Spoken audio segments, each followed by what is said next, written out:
reunidos em nome do Pai, do Filho, do Espírito Santo. Amém. Amém. Nosso Senhor, nosso Deus, é nosso mestre, é nosso guia. A Ele devemos ouvir, a Ele devemos obedecer. Mas o homem enganado pelo inimigo muitas vezes prefere seguir caminhos próprios. Depois, ainda pelo desejo forte de conhecer a Deus, ele busca outros deuses que o satisfaçam. Mas nada disso satisfaz. Sofrendo as duras penas que sem Deus o homem nada pode, ele tenta estabelecer uma liturgia que seja um meio ponto que o agrade a si, homem, e que busque agradar a Deus. Mas o próprio Jesus já nos alertou que não é possível agradar a dois senhores. Amarás a um e odiarás ao outro, ou se dedicará a um e esquecerá do outro.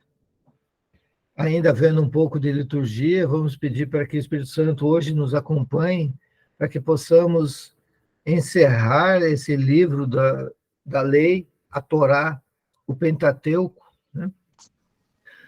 E que possamos compreender que o homem foi feito para coisas superiores, mas muitas vezes é como a galinha em seu voo, é um voo rasante, não alcança altitudes, porque não perdemos ao Espírito Santo para que nos dirija, que nos conduza, e não nos oferecemos a Ele em obediência. Peçamos a presença dele, pelo menos para que agora a gente possa compreender o que Deus quer nos dizer. Peçamos a Ele a sua presença, para que Ele ilumine nossas mentes, abra os nossos corações e que a gente possa dilatar a nossa alma para o grande conhecimento de Deus. Peçamos sua presença. Vinde, Espírito Santo, e enchei os corações dos vossos fiéis, e acendei neles o fogo do vosso amor. Enviai o vosso Espírito, e tudo será criado, e renovareis a face da terra. Oremos. Ó Deus, que instruísse os corações dos vossos fiéis com a luz do Espírito Santo, fazer que apreciemos retamente todas as coisas segundo o mesmo Espírito, e gozemos sempre da sua consolação. Por Cristo Senhor nosso. Amém. Já estamos reunidos em nome do Pai, do Filho e do Espírito Santo. Amém. Amém. Muito bem, vamos dar continuidade. Hoje nós vamos pegar o livro dos Números, né? É o quarto livro, e não estou com a intenção de avançarmos para o Deuteronômio, não. A ideia é hoje encerrarmos o livro dos Números, e já no nosso próximo encontro a gente partir para Josué, para o período, sair do período patriarca e adentrarmos o período dos juízes. É esta a minha intenção. Eu acho que nós vamos poder colher um pouco mais de mel nessas flores, né, desse jardim, que é o jardim dos juízes, onde poderemos aprender um pouco mais. Então, vamos começar pelo livro dos Números. Eu convido a leitura do capítulo 6. Vamos lá nos versículos 22 a 27. Livro dos Números, capítulo 6, versículos 22 a 27. Quem pode ler, por favor? Eu leio. O Senhor disse a Moisés: dize a Arão e seus filhos o seguinte: eis como abençoareis os filhos de Israel. O Senhor te abençoe e te guarde. O Senhor te mostre a sua face e conceda-te sua graça. O Senhor volva o seu rosto para ti e te dê a paz. E assim invocarão o meu nome sobre os filhos de Israel, e eu os abençoarei. Palavra do Senhor. Graças a Deus. Hoje nós começamos com a bênção litúrgica, e nós bem sabemos que, a partir da missa nova, né, alguns padres tomaram o hábito de, ao término da missa, oferecer a bênção litúrgica. É uma coisa muito boa, né? Essa bênção litúrgica sempre é acompanhada a cada invocação, a nossa resposta é amém, né? Então, isso pelo menos é uma coisa muito boa nas nossas missas, então pelo menos isso, quando o padre faz isso, ele está fazendo uma coisa muito boa, né? Muito bem, vamos conhecer um pouco a Páscoa judaica, né? Vamos lá para Números, capítulo 9, versículos de 1 a 4. Capítulo 9, é só avançar umas páginas, versículos de 1 a 4. Quem pode ler, por favor? Eu leio. No primeiro mês do segundo ano, após a saída do Egito, o Senhor falou a Moisés no deserto do Sinai. Diz-lhe: celebrem os israelitas a Páscoa no tempo fixado. Vós fareis no 14º dia deste mês, conforme foi marcado entre as 2 tardes. E fareis essa festa segundo todas as leis e prescrições que lhes são próprias. Moisés mandou aos israelitas que celebrassem a Páscoa. Palavra do Senhor. Graças a Deus. Então, nós precisamos entender que o Moisés estava, então, no deserto do Sinai, né? E ele estava preparando o povo, uma preparação para uma festa em comemoração à libertação. O povo ainda não se sentia totalmente liberto. Lembra-se que o povo murmurava por qualquer coisa o tempo todo? E então essa, vamos dizer assim, foi a primeira Páscoa que aconteceu então no 14º dia, né? No 14º dia do primeiro mês desse mês, né? Que é o primeiro mês do segundo ano que eles estavam já caminhando, né? No deserto. Bem, vamos avançar, coisinha mínima, né? Vamos ali para os versículos de 9 a 12. Vamos ver o que aconteceu em seguida. Versículos de 9 a 12.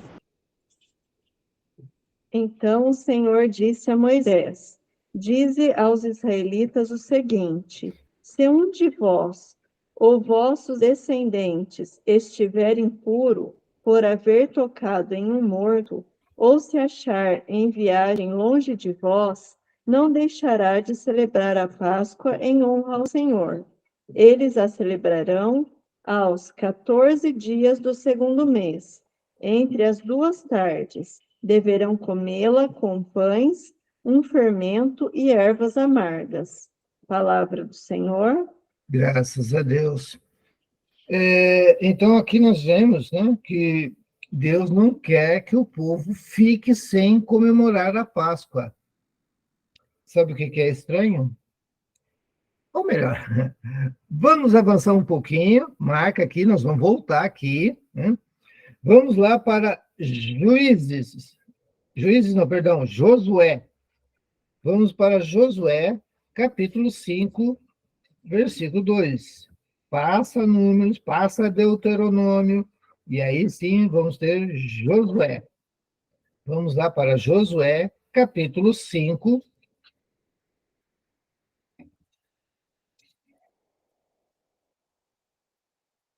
Versículo. Sim? Versículo que é?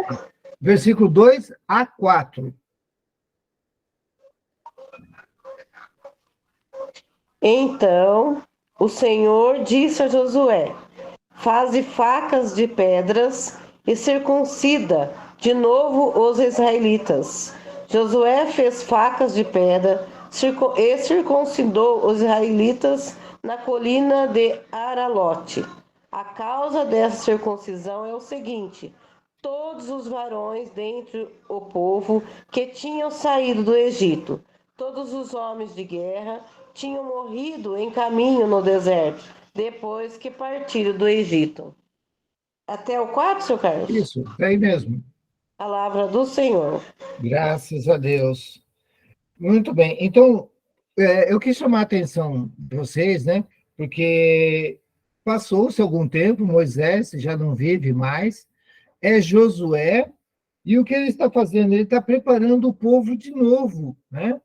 Por que preparando de novo? Porque, como nós pudemos ver, a circuncisão que aconteceu em homens que já não estavam mais vivos, dado o tempo que eles tinham caminhado no deserto. Então, vamos agora, ainda aí nesse mesmo capítulo de Josué, versículos 10 a 12.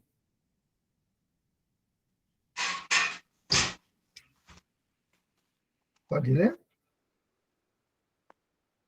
O que é? Não chegou, não. Capítulo 5, versículos 10 a 12. Do mesmo livro que nós estávamos, Josué. Pode ler, Genoveva? 5 de 10 a 12? Isso. É lá, não é tua mãe? Espera só um pouquinho, Silvia. Eu acho que é sua mãe. Eu leio. Não, né, que tava batendo. Aqui eu me perdi, porque minha sogra tá dando de bater, assim, pra chamar a atenção. Mas não é, mas pode falar. Quer que eu leia? Pode ler. Os israelitas acamparam na Gálgala e celebraram a Páscoa no 14º dia do mês pela tarde, na planície de Jericó. No dia seguinte à Páscoa, comeram os produtos da região, pães sem fermento e trigo tostado, e o maná cessou de cair. No dia seguinte, aquele em que comeram os produtos da terra, os israelitas não tiveram mais o maná. Naquele ano, alimentaram-se da colheita da terra de Canaã. Palavra do Senhor. Graças a Deus. Vamos entender isso, né? Então, veja, olha, isso que é interessante, hein? 33 anos após a primeira Páscoa, 33 anos cravado, após a primeira Páscoa, acontece o quê? Os judeus são circuncidados novamente, e aí acontece a segunda Páscoa. Imediatamente, no dia seguinte a eles terem comemorado a segunda Páscoa, eles vão comer os produtos da terra que eles plantaram,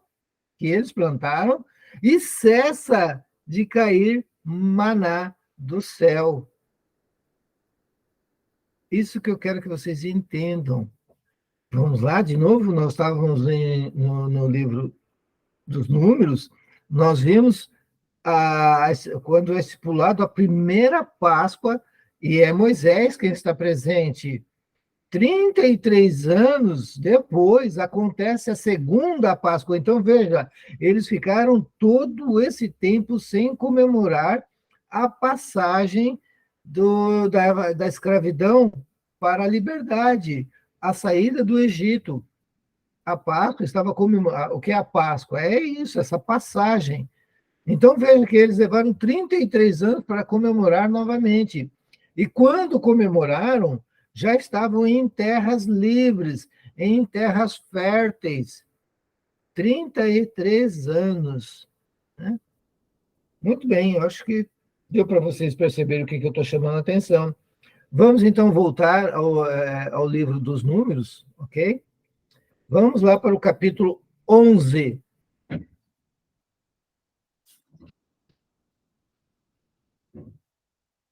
Versículos 11 a 14. Capítulo 11, versículos 11 a 14. E disse ao Senhor: por que afliges vosso servo? Por que não acho eu favor a vossos olhos? Vós que me impuseste a carga de todo esse povo? Porventura sou eu que concebi esse povo?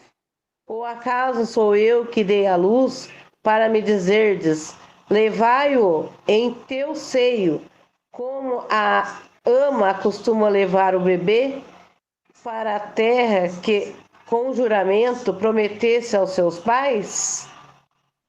Onde encontrarei carne para dar a todo esse povo que vem chorar perto de mim, dizendo: dá-nos de comer, dá-nos carne para comer?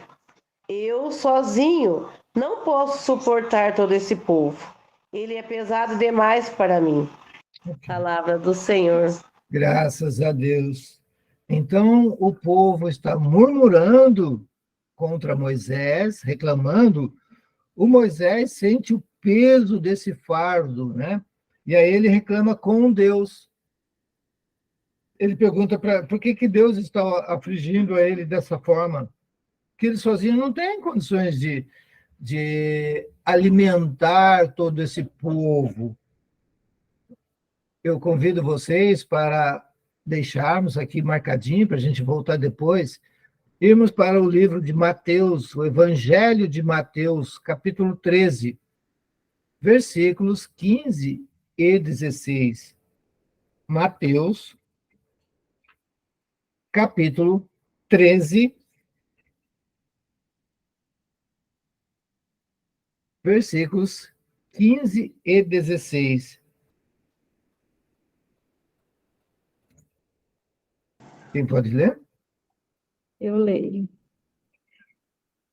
Porque o coração deste povo se endureceu, taparam os seus ouvidos e fecharam os seus olhos, para que seus olhos não vejam e seus ouvidos não ouçam, nem seu coração compreenda, para que não se convertam e eu os sare.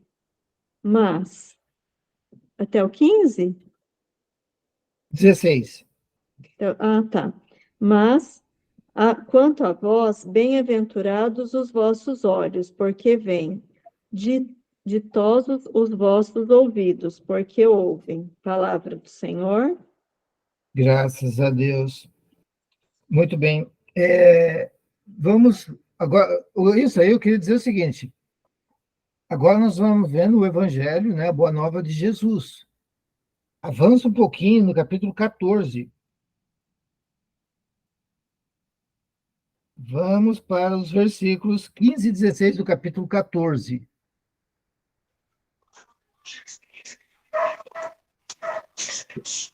Pode ler, Quando desembarcou, vendo Jesus essa numerosa multidão, moveu-se de compaixão para ela e curou os seus doentes. Caía a tarde, agrupados em volta dele, os discípulos disseram: Este lugar é deserto, a hora é avançada. Despede esta gente para que vá comprar víveres na aldeia. Jesus, porém, respondeu: Não é necessário, dai-lhes vós mesmos de comer. Palavra do Senhor. Graças a Deus. Então, veja, Moisés diz que ele não tem condições, que é pesado o fardo ter que alimentar esse povo, né? Jesus diz assim, alimente o povo você mesmo, né? Vamos para aí mesmo, né, no capítulo, perdão, avança mais um capítulo, capítulo 15, versículos 33 a 36. Quem pode ler? Disseram-lhe os discípulos: De que maneira procuraremos neste lugar deserto pão bastante para saciar tal multidão? Pergunta-lhes Jesus: Quantos pães tendes? 7 e alguns peixinhos, responderam eles. Mandou então a multidão assentar-se no chão. Tomou 7 pães e os peixes e abençoou-os. Depois os partiu e os deu aos discípulos, que os distribuíram à multidão. Todos comeram e ficaram saciados, e dos pedaços que restaram, encheram 7 cestos. Palavras do Senhor. Graças a Deus.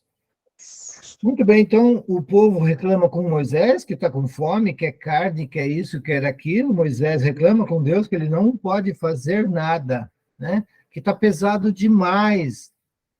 Quando você dá uma festa para pessoas, você tem que assumir o ônus total, né? Fica caro, fica pesado. Aí Jesus diz para você precisa alimentar o povo, você mesmo deve alimentar o seu irmão. E aí o que, que acontece? Jesus pergunta, o que, que você tem? Aí você apresenta o pouco que você tem. E a partir desse pouco que você tem, Jesus vai agir. Ele, então, sacia uma multidão de mais de 5.000 homens e sobra. Recolhem ainda diversos cestos, diversos pães, diversos peixes. Então, eu acho que é preciso compreender que você tem que fazer a sua parte.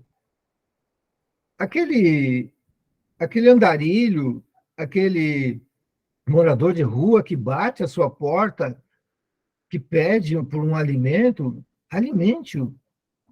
Alimente-o, dê alimento a ele.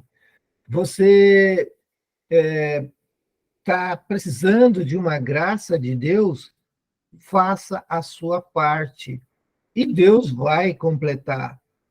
Então, essa incumbência de alimentar o povo é nossa. Mas será que Jesus estava falando só de pães propriamente dito?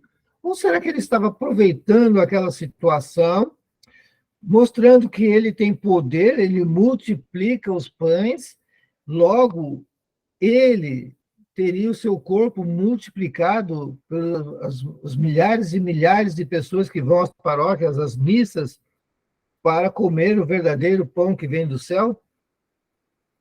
Lembre-se que nós vimos agora há pouco que já não, o céu estava fechado. Quando eles chegam ao término da jornada deles, que eles saem da vida de escravidão, cessa o maná. Ou seja, deixa de ver. Então, agora é hora do homem agir. O homem vai e planta. Mas o que o homem planta, ele deve colher. E o fruto que ele obtém deve ser suficiente para todos, para alimentar o irmão que está com fome. E quando você acha que isso é pouco, quando você olha para, por exemplo, você recebe uma visita na sua casa, você fala, nossa, a comida que eu tenho é pouco, não vai dar. Mas você faz com carinho aquele pouco, dá e sobra.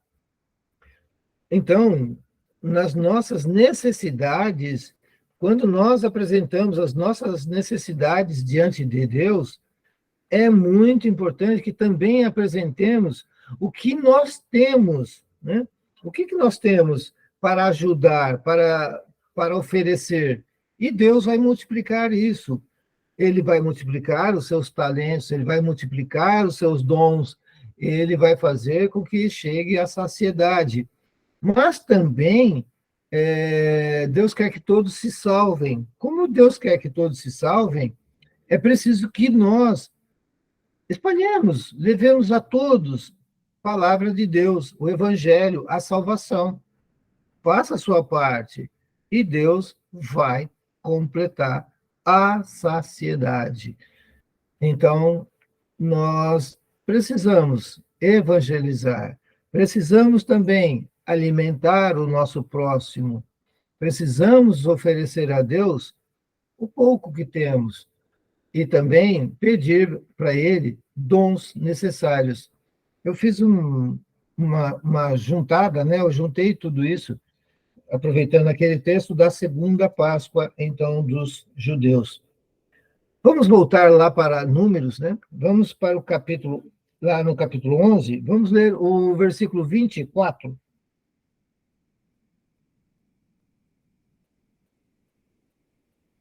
Capítulo 11, Números, capítulo 11, versículo 24. Moisés saiu e referiu ao povo as palavras do Senhor. Reuniu 70 homens dos anciãos do povo e os colocou em volta da tenda. Só 24? Só. Palavra do Senhor, graças a Deus. Graças a Deus. Então, primeiro, Moisés reclama para Deus que ele não tem condições de alimentar todo o povo, né? E aí acontecem algumas coisas, né?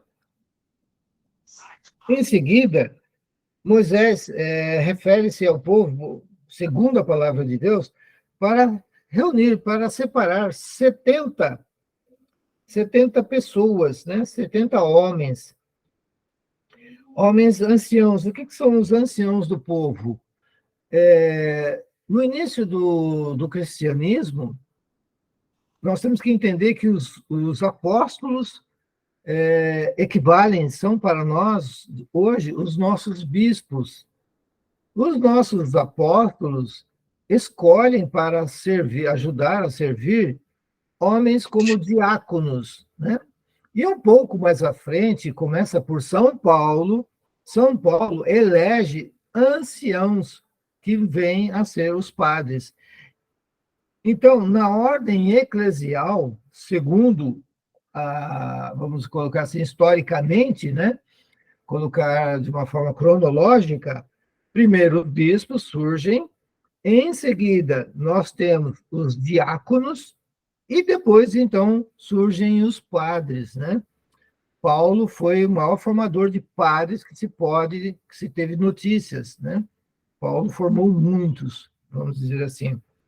Mas agora, voltando aqui para o nosso caso, Moisés, então, precisa reunir o povo e, dentre o povo, escolher 70 homens, né? O que Deus faz? Pega uma parte do espírito que animava o Moisés e põe sobre os 70 anciãos.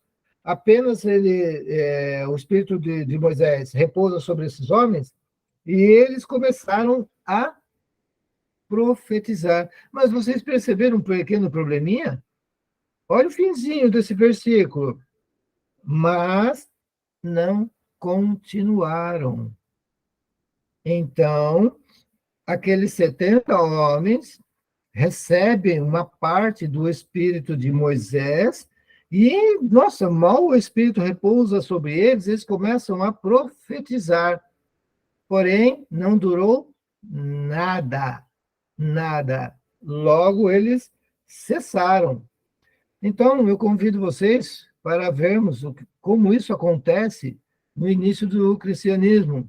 Lucas, capítulo 10, versículos. Nós vamos ler o versículo 1, aí pula, vai para o 17, 18 e 19. Lucas, capítulo 10, versículo 1. Pula, lê 17, 18 e 19. Ok? Quem pode ler, por Qual favor? o título, seu Carlos? Lucas, capítulo 10. Hum. Aí lê o versículo 1. Pula, vai para o 17, 18 e 19. Eu leio. Depois disso, designou o Senhor ainda 72 outros discípulos e mandou-os 2 a 2 diante de si, por todas as cidades e lugares para onde ele tinha de ir. Depois o 17, 18 e 19, né? Isso. Tá. Voltaram alegres os 72, dizendo: Senhor, até os demônios se nos submeteram em teu nome. Jesus disse-lhes: Vi Satanás cair do céu como um raio. Eis que vos dei poder para pisar serpentes, escorpiões e todo o poder do inimigo. Palavra do Uhum. Senhor. Graças a Deus. Então, veja que Jesus escolheu 72, 72 homens. E esses 72 homens perseveraram. Não foi como os de Moisés. Moisés eram apenas 70. E o que acontece? Eles mal recebem a porção do Espírito e começam a profetizar, mas não não durou nada. Agora, com Cristo, ele nomeia, ele escolhe 72 homens. Estes saem a evangelizar e voltam alegres, felizes, porque haviam recebido o poder de enfrentar o inimigo, enfrentar e vencer, né? Então, nós vemos que a ordem que Jesus dá é muito grande.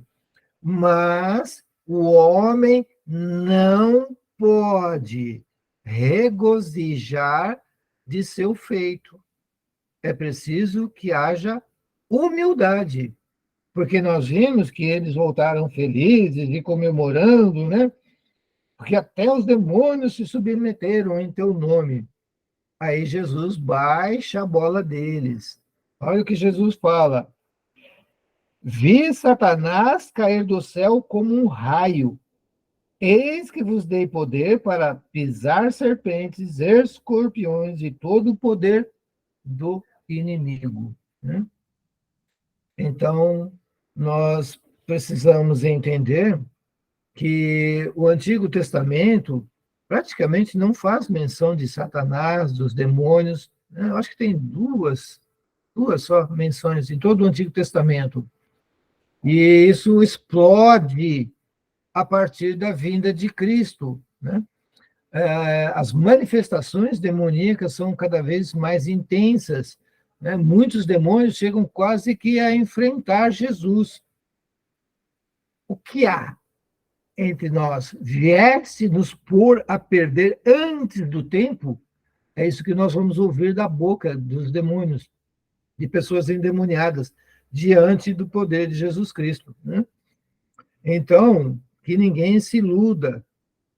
Como diz São João, o mundo jaz sob o maligno, ou seja, ele está comandando, é ele que está no comando, é ele o nosso inimigo, é ele que nós temos que vencer. E nós vamos vencer ele com a palavra, nós vamos vencer ele com o evangelho, nós vamos vencer ele com o poder de Cristo. Cristo, presencialmente, está conosco através da Eucaristia. Então, sem Eucaristia, você não vai vencer o inimigo. Não tem como. Né? Muito bem, vamos voltar lá para o livro dos Números. Vamos agora para o capítulo, acho que é 11. Voltar um pouquinho para o capítulo 11. O que eu vou fazer agora com vocês nós vamos traçar um paralelo, né? Um pequeno paralelo, claro, entre as pragas do Egito e uma vez que você sai da escravidão do pecado, o que é que Deus faz na sua vida, né? O que passa a acontecer na sua vida? Então, nós vamos para o livro do Número, capítulo 11, versículo 31.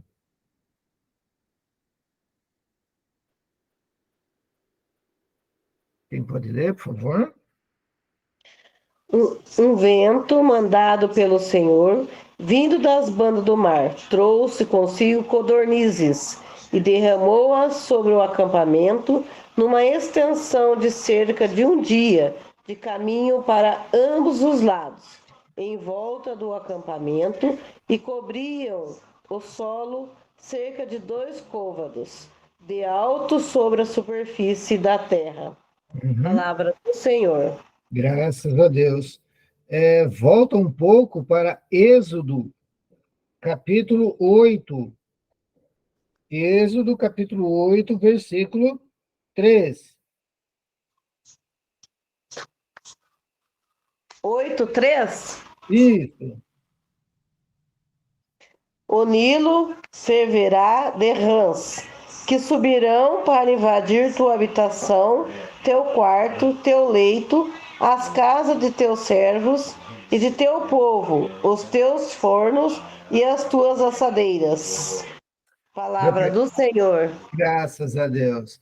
Então, para aquele que vive no pecado, para aquele que escraviza, para aquele que humilha, para aquele que pisa o povo de Deus, Deus suscitou rãs.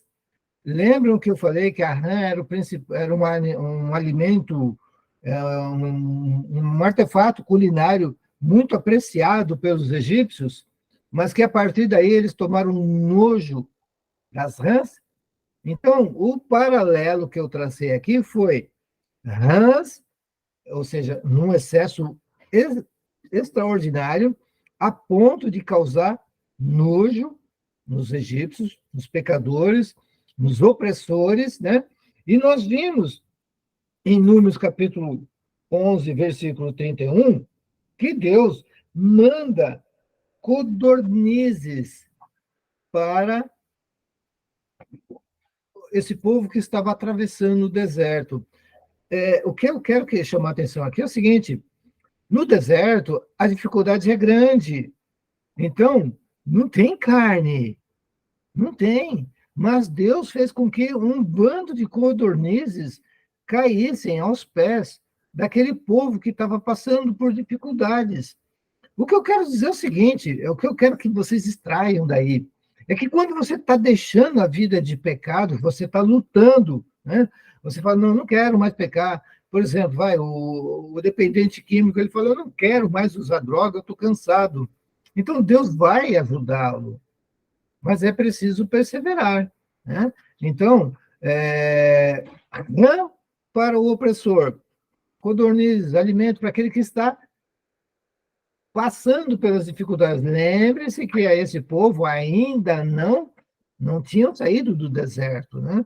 Mas no deserto aquilo foi um alívio muito grande para eles, ok? Muito bem, vamos também agora para Números capítulo 20. Números capítulo 20, versículos 7 e 8. Quem pode ler? Números capítulo 20, versículos 7 e 8. E o Senhor disse a Moisés: Toma a tua vara e convoca a assembleia. Tu e teu irmão Arão ordenareis ao rochedo diante de todos que dê as suas águas. Farás brotar a água do rochedo e darás de beber à assembleia e a seus rebanhos. Palavra do Senhor. Graças a Deus. Voltamos lá para Êxodo, capítulo 7. Êxodo, capítulo 7. Versículo 4.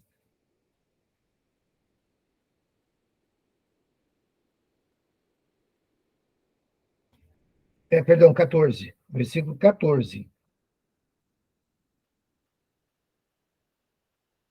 Capítulo 7, Êxodo versículo 7, versículo 14. aqui. O Senhor disse a Moisés: O faraó endureceu o coração, ele se obstina em não querer deixar partir o povo. Palavra do Senhor. Não, 14 e 15. 14, tá. Vai procurá-lo amanhã cedo, no momento em que ele sair para ir à margem do rio. Os esperarão à beira do Nilo. Tomarás na mão a vara que se mudou em serpente. E Pode só o começar. 15? Tá. Não, pode ir. E lhes dirás: ó Senhor, ó Deus de Hebreus, mandou-me a ti para dizer-te: deixa ir o meu povo, para que não preste culto no deserto. Até agora não me escutastes. Isso. Palavra do Senhor. Não, só mais um. Só mais um. Eis o que diz o Senhor: nisto reconhecerás que eu sou o Senhor. Vou ferir as águas do Nilo com a vara que tenho na mão, e elas se mudarão em sangue. Palavra do Senhor. E graças a Deus. Então, para o opressor, para o pecador, o Senhor fere as águas do Nilo e elas se mudarão em sangue, né? Com o quê? Com a vara. Toca com a vara o rio Nilo e ele fica vermelho, morrem peixes, a água fica imprópria para o consumo, não dá para beber, não dá para tomar banho, né? Mas para o povo que está fugindo da escravidão, para o povo que está penando no deserto, Porque quando você deixa a vida de pecado, você entra no deserto. Você não vai já para o céu, para o paraíso. Lembre-se sempre disso. É isso que eu estou tentando passar para vocês, essa ideia. Então, no deserto, o que Deus fez? Deus pede para que Moisés toque com o seu cajado o rochedo. O rochedo. E o rochedo se abre. E do rochedo faz o quê? Sai água pura, gostosa, limpa, doce, própria para o consumo humano, para tomar banho, para tudo. E veja, do rochedo, daquilo que é tão duro, né? O rio que estava pronto, ao ser tocado pelo cajado de Moisés, se transforma em sangue. O rochedo tocado pelo cajado de Moisés verte água. Vamos ver os dois juntos? Lucas. Peraí, deixa eu ver. Só um minutinho. Opa, não, é João. Vamos lá para João, capítulo 19, versículos 32 a 34. João, capítulo 19, versículos 32 a 34.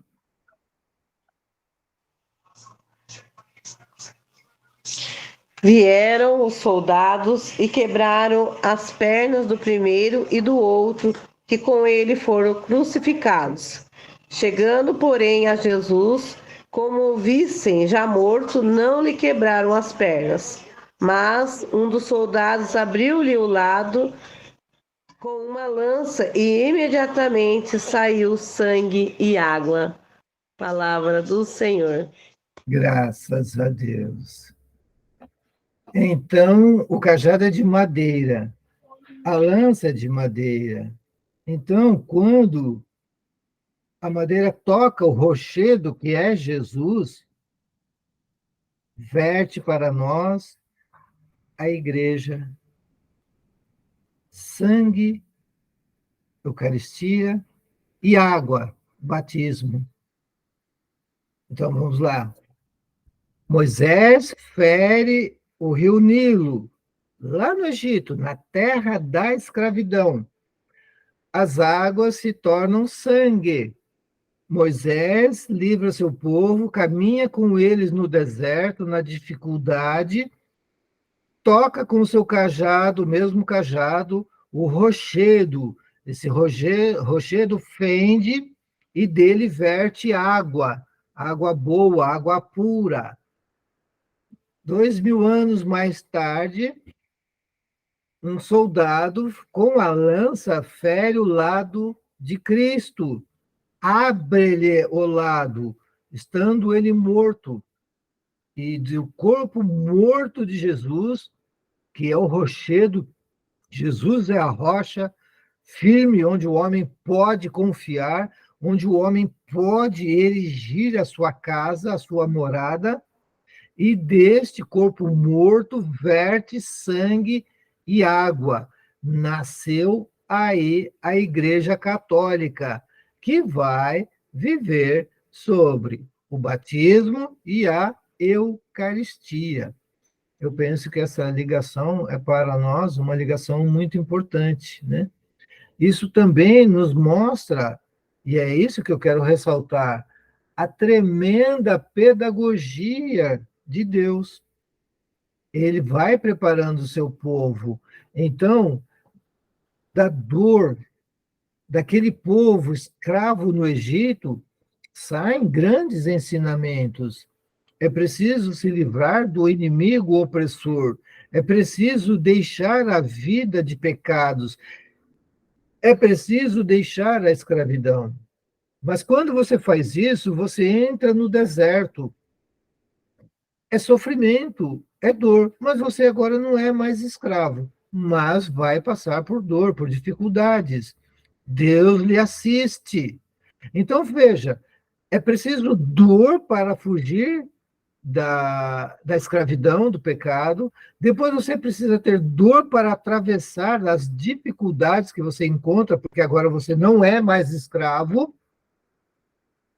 E depois você encontra a igreja. Agora a igreja é que é a dispensária das graças de Deus, das graças de Jesus Cristo.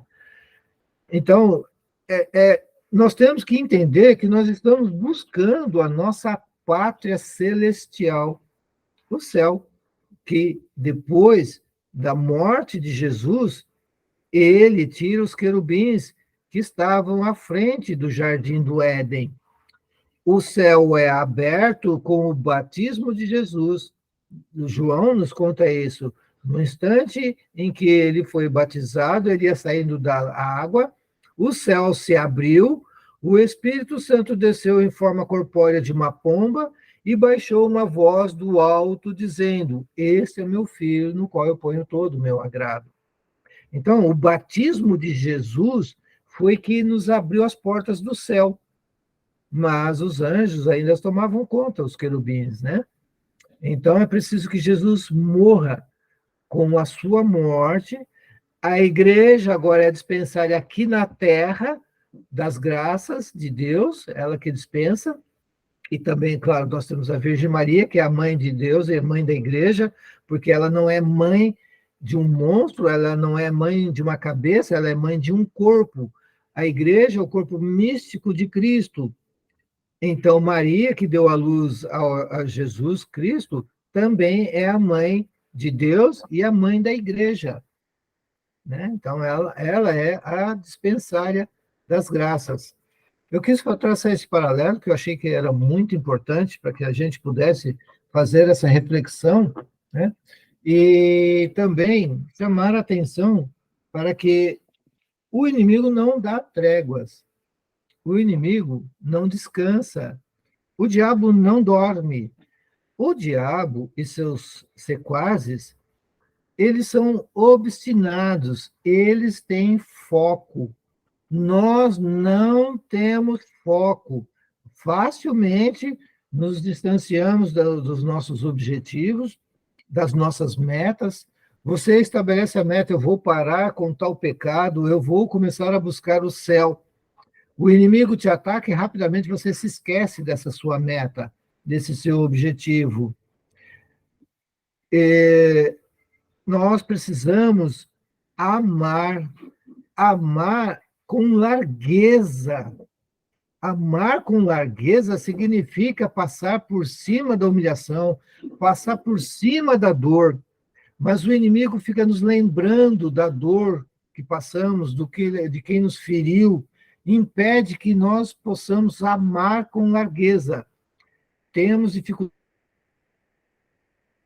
de perdoar, temos dificuldade em ver que o meu irmão só tem defeitos diferentes dos meus, porque eu também os tenho. Então, nós temos que ter essa humildade, nós temos que ter esse foco. Eu quero o céu. E isto não pode ser esquecido nem por um segundo. Agora, o que nós empresários, nós dirigentes empresariais, e sempre estabelecendo profissionais de administração de empresas, de gestão de recursos, nós sempre insistimos que quando você estabelece uma meta, primeiro, essa meta precisa ser alta. Uma vez estabelecida essa meta, você precisa agora analisar tudo que é preciso, necessário para que você atinja essas metas. Se para ir para o céu você precisa amar, então você precisa perdoar. Se você precisa amar, se você precisa perdoar, você precisa criar condições para isso. Se você tem por foco ir para o céu, esse foco vai te trazer soluções para todos os pequenos problemas que surgem impedindo você de ir para o céu. Porque se você tem o céu como foco, qualquer coisa que se interponha, você busca solucionar. Vou dar um rápido exemplo para que não fique no ar o que eu estou dizendo. Nós queremos ter uma escola católica, porque nós não estamos aguentando ver as ideologias praticadas nas escolas públicas, mas também privadas. As privadas não estão nem um pouco melhor do que as públicas. Estão recheadas, permeadas de ideologias, estão ensinando porcaria para as nossas crianças, estão emburrecendo nossas crianças. Nós, preocupados que nossos filhos tenham uma boa faculdade, uma boa profissão, estamos permitindo o emburrecimento de nossos filhos, né? Quando nós deveríamos ter por meta educar os nossos filhos para o céu. E, por isso, o que nós temos que fazer? Nós temos que buscar escolas verdadeiramente católicas, porque somente o católico, quando ele está embebido desta meta, desse objetivo de ir para o céu, ele é o ideal, é ele que vai não fermentar esta massa, como muito se diz hoje em dia. O cristão é o fermento. Não, o fermento se dilui na massa e some. Não, nós temos que estar presentes, nós temos que ser ativos e não podemos nos misturar às massas. As pessoas não estão entendendo isso. Sabe, o que eu vejo? Pessoas que começam com um objetivo bom de evangelizar, de educar para o céu, mas daqui a pouco, sabe, ela não foi percebendo, mas ela foi se misturando, ela foi perdendo seus princípios, ela foi perdendo seus objetivos e ela está igualzinho aos demais. Talvez um bom rapaz, talvez uma boa moça, talvez um politicamente correto, mas não um católico. O católico tem por meta o céu, não pode desviar dessa meta, não pode. Os obstáculos serão inúmeros, serão imensos, mas Deus só dá as suas maiores batalhas aos seus melhores soldados. Então, que nós não nos esqueçamos disso, que voltemos ao Evangelho, que voltemos à boa nova de Cristo, nos libertar do pecado e buscar as coisas do alto, como diz São Paulo, buscai as coisas do alto, né? É isso que nós temos que fazer. Não podemos perder esta meta.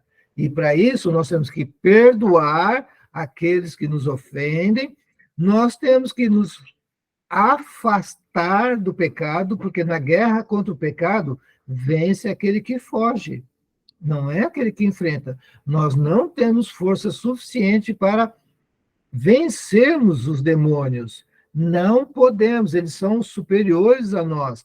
Lembre-se que o homem está abaixo do menor dos anjos, em todos os sentidos. Então, peça ajuda ao seu anjo da guarda, mas fuja das tentações.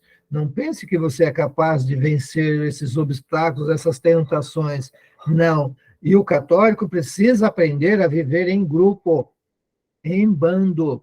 Então, sabe, não é ele se lançar à massa e tentar levedar essa massa. Está errado. Ele não consegue. O que precisa fazer? Um católico se junta a outro católico, e aí sim, de 2 em 2, aqueles 72 conseguiram. Os 72, não foi 1, não foi 2. Os 72 conseguiram cumprir a missão que lhes foi dada. Voltaram vitoriosos. Só que nós não podemos, a exemplo deles também, não podemos deixar que isso nos deixe soberbos, arrogantes, prepotentes. Cada vez que nós obtemos uma vitória para Deus, é preciso agir com humildade. Bem, agora para que a gente possa encerrar, só faltam mais 2 leituras, né? Eu penso que vai ser suficiente. Eu queria, ainda, dentro daquele princípio a vida no pecado e a vida no deserto, porque é isso, nós estamos no deserto, nós ainda não chegamos à terra prometida.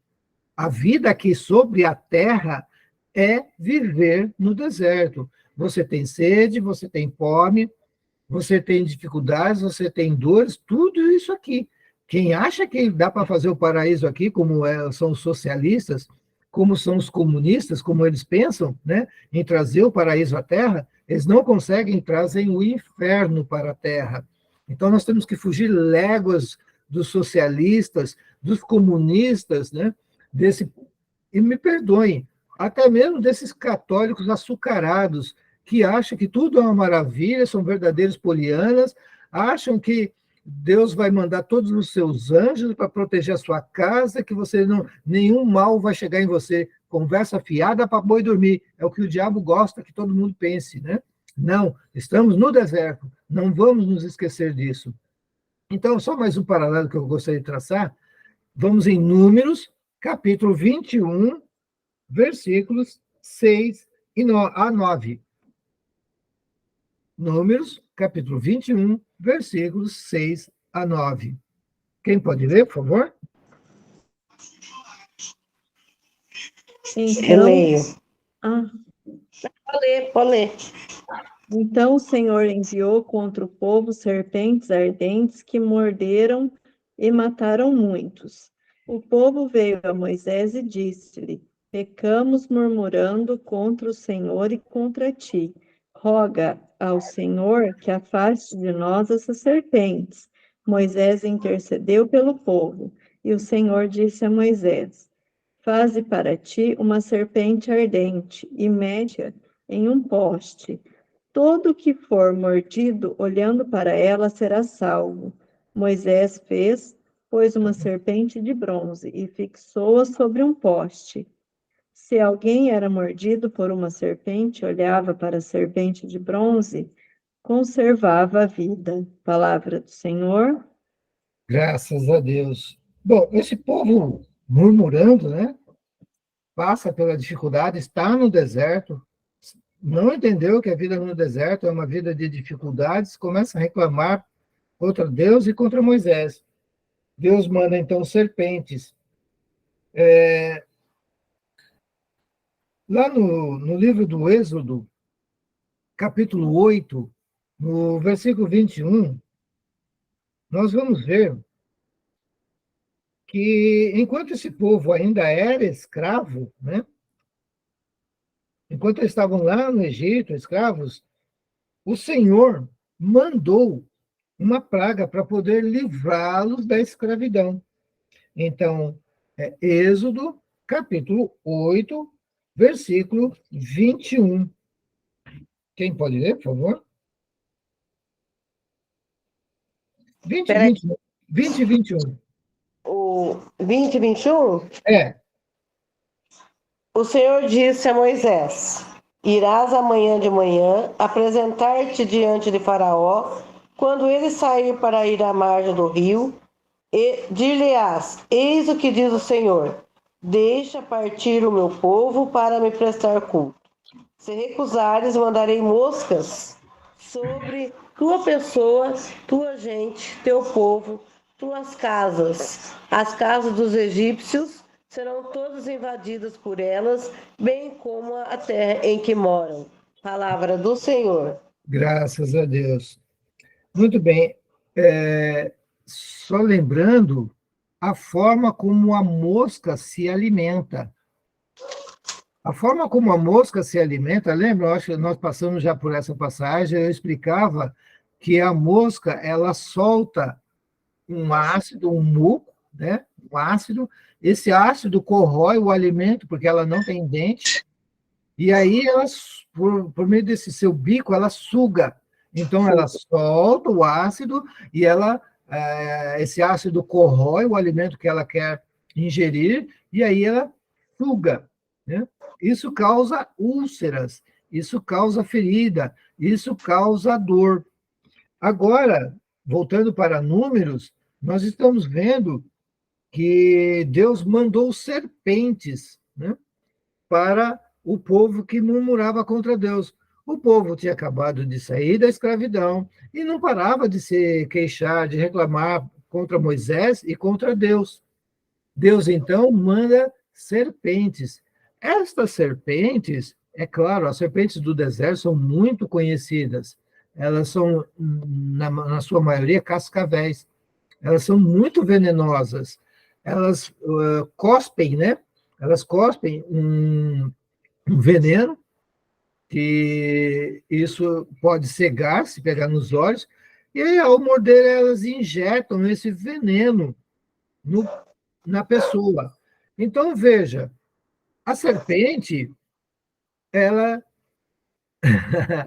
diante de Eva, oferece-lhe um fruto proibido. A serpente oferece para Eva o fruto de uma árvore. Eva desobedece a Deus. Deus tinha dito para não comer daquele fruto. Então a serpente inoculou um veneno em Eva. Aí, a partir daí, toda a sua descendência entra em luta contra a serpente, porque perdemos as vestes celestiais e agora nós temos que recuperar isso, senão não vamos conseguir ir para o céu, né? E é interessante isso, né? Olha o que eu falei. A serpente, no paraíso, inocula um veneno em Eva. Aqui no deserto, a serpente inocula um veneno que mata o povo que estava sofrendo, tentando deixar a vida de escravidão. Agora, eu volto a lembrar que a solução que Deus deu para Moisés, faze para ti uma serpente de bronze, mete-a num poste, eleva essa serpente para o alto.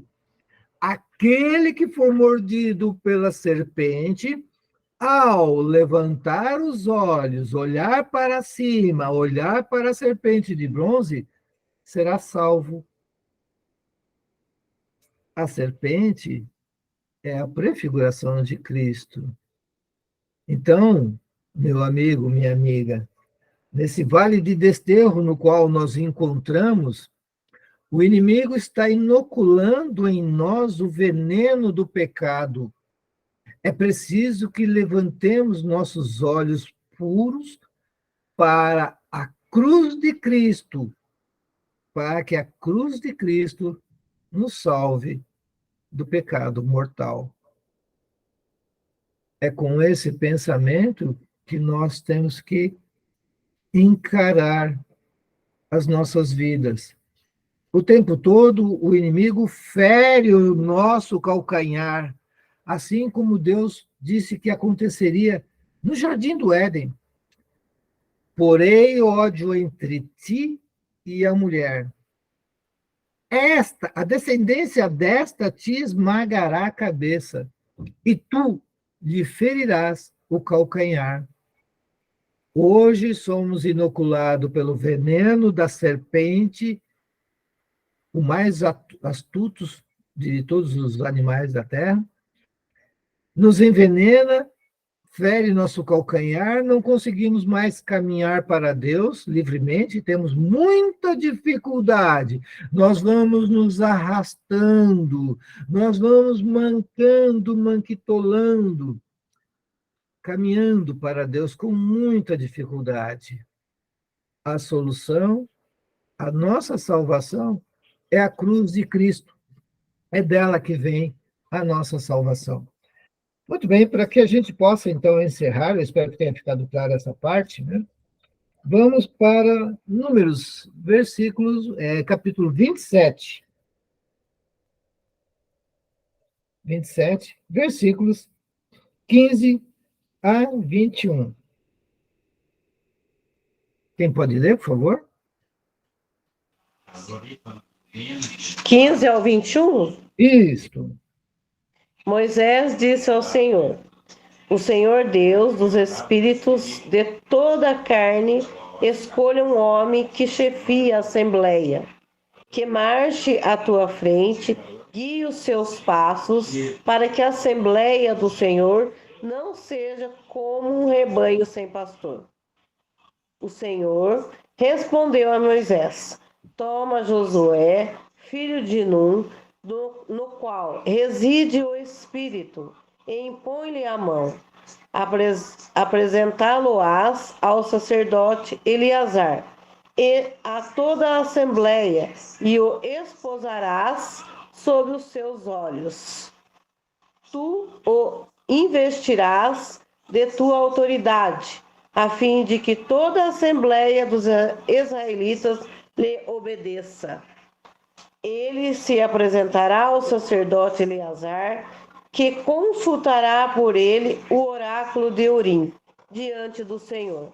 É segundo essa ordem que se conduzirão ele e toda a assembleia dos israelitas. Palavra do Senhor. Graças a Deus. Então, a serpente inocula Eva, com isso toda a descendência humana tem dificuldade de ir para Deus. Ainda aqui, nesse vale de desterro, a serpente continua a ferir os nossos calcanhares de forma que tenhamos dificuldades em caminhar para Deus. Moisés, percebendo que está chegando o fim da sua missão, ele pede para que Deus estabeleça o seu substituto. E Deus diz a ele: vocês têm uma pessoa que está cheia do Espírito Santo. Esta pessoa só precisa que seja-lhe imposta as mãos, a imposição de mãos. É o bispo. É o bispo católico. E ele que vai conduzir o seu povo. Ali, no versículo 19, apresenta o sacerdote Eleazar. Então, veja, a Igreja Católica entendeu que Jesus nomeou 12 bispos. Esses 12 bispos elegeram outros bispos e também diáconos, através do reconhecimento de que eles podiam já possuir o Espírito Santo, mas era preciso, então, o batismo, eles batizavam, a partir do batismo eles faziam imposição de mãos, e então nós tínhamos ali ou um novo bispo ou um novo diácono, né? Foi Paulo, como eu disse hoje, foi Paulo quem introduziu a figura do ancião, que mais tarde foram reconhecidos como os padres, né? Os anciãos eram homens sérios, sóbrios, cheios de Deus, homens que buscavam obedecer a Deus, né? Homens sábios. E voltando então aqui, o Josué precisou se apresentar ao sacerdote, né? Que consultará por ele o oráculo de Urim diante do Senhor. O que é isso aqui? Na verdade, o sacerdote Eleazar precisava consultar sobre o Josué, para saber se o Josué estava preparado. Eu não sei se vocês sabem disso, mas quando surge a necessidade de um bispo, né, é feita uma pesquisa, uma consulta, né? Normalmente tem-se alguns candidatos, alguns pré-candidatos, padres, e a vida deles é esmiuçada para ver se esses homens são homens sóbrios, são homens sábios, para que eles possam receber a investidura e receber a terceira ordem sacerdotal, que é o episcopado, né? Então, o Josué, vamos dizer assim, é a pré-figura do nosso primeiro bispo. Claro que isso só vai acontecer a partir de Jesus Cristo, que vai, então, escolher os 12 que vão dar início, né? Lá no versículo 22 diz assim: Moisés fez como o Senhor tinha ordenado. Tomou Josué, apresentou ao sacerdote Eleazar, bem como a toda a assembleia. Eu não sei se vocês já tiveram a oportunidade de assistir a uma ordenação episcopal. É muito bonito. A liturgia é maravilhosa, né? Esse candidato, podemos dizer, já futuro bispo, ele vai receber a imposição de mãos, ele vai ficar deitado no chão, em oração, né? Todos os outros bispos e padres mais velhos vão passar por ele, vão fazer a imposição de mãos sobre a cabeça dele, né? transmitindo a ele o Espírito Santo. Então, é uma liturgia muito bonita. Se alguém puder, pesquise no YouTube, por exemplo, e você vai encontrar, né, essa ordenação episcopal. Muito bem. A ideia do Josué é que ele fosse agora quem iria conduzir o povo pelo deserto. Eu quis chamar a atenção para essa leitura para que a gente entenda, né? Eu bato muito nessa tecla. Eu falo, gente, a igreja é a dispensária das graças de Deus. Aqui nós estamos no deserto, é dificuldade, né? Nós precisamos ser conduzidos, nós precisamos de um pastor, né? Como diz lá no versículo 17.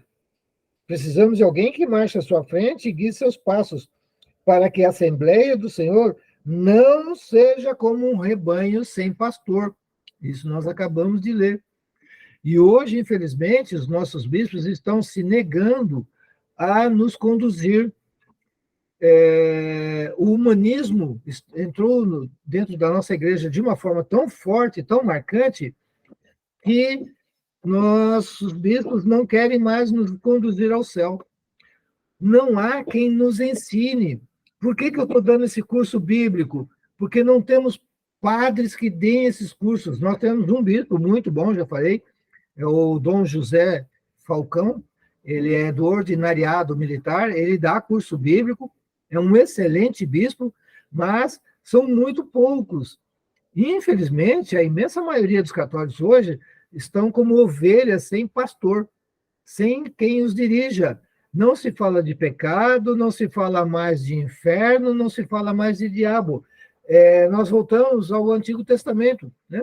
Onde parece que o demônio não existia, mas ele estava lá presente, e nós vimos isso.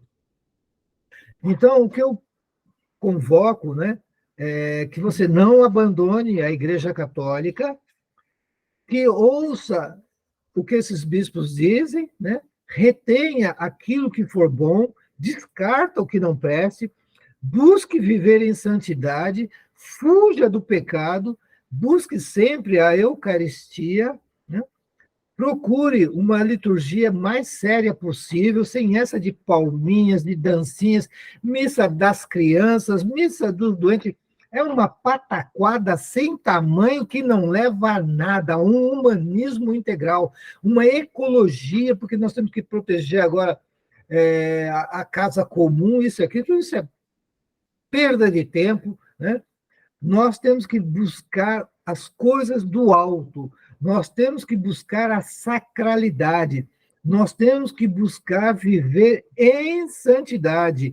E isso quer dizer não ao pecado, fugir do pecado, dizer sim para o amor, amar com largueza, em abundância, perdoar uma, duas. Pedro quis fazer uma média com Jesus Cristo, perguntou, devemos perdoar até 7 vezes? Jesus quebrou as pernas dele, baixou a bola dele e disse, não, 70 vezes 7. É preciso perdoar muito, porque quando nós fazemos isso, o nosso coração se dilata. Mas o perdão é um processo, então nós temos que pedir para que Deus nos ajude. Não acontece do dia para a noite. E precisamos, cada vez mais, amar, sermos humildes, buscarmos a igreja, buscarmos viver em santidade, buscarmos sacralidade. Não podemos, de forma alguma, nos afastar da igreja. Hoje a igreja está recheada de homens sem fé. Nós estamos vendo padres, bispos e muitos diáconos que não vivem a sua fé como deveriam. Então, devemos nos lembrar do que Jesus disse quanto aos fariseus. Façam o que eles mandam, mas não façam o que eles fazem, porque eles não seguem a palavra de Deus. Muito bem, falei bastante hoje, mais do que eu devia, não tinha programado falar tanto assim. Eu só espero que tudo isso tenha ficado claro, né? Que fique aqui, não lição, quem sou eu para dar lição, né? Mas a lição de Deus que nos é dada, e que eu fui apenas um canal, um instrumento. Eu espero ter transmitido bem essa mensagem da necessidade que nós temos de compreender que isso aqui é um vale de desterro. que o inimigo está picando os nossos calcanhares, que nós devemos buscar a água e o sangue de Cristo, né? A Eucaristia e o batismo de Cristo. Então, nós temos que viver em santidade e sempre saber, estamos num vale de destino. As dificuldades são imensas, devemos buscar os céus, né? É isso que nós temos que buscar intensamente. Não podemos perder este foco de jeito nenhum. O inimigo vai fazer de tudo para você se esquecer de tudo que foi dito hoje, de tudo está gravado. Por favor, se quiser, reveja alguma parte. Eu não sou perfeito, eu cometo alguns erros, né? Mas a mensagem em si foi transmitida. Busque sempre viver em santidade. E viver em santidade significa amar com largueza e perdoar. Então, agradeço a todos a presença, né? Genoveva, Maureen. Tenham um final de semana sob as graças de Deus Todo-Poderoso, Ele que é Pai, Filho e Espírito Santo. Amém. Ótimo domingo para todos vocês. Fiquem com Deus. Deus abençoe com largueza cada um de vocês e suas famílias. Amém. Amém. Obrigado, Mauro. Deus abençoe. Bom final de semana. Obrigado para todos. Com Deus. Amém.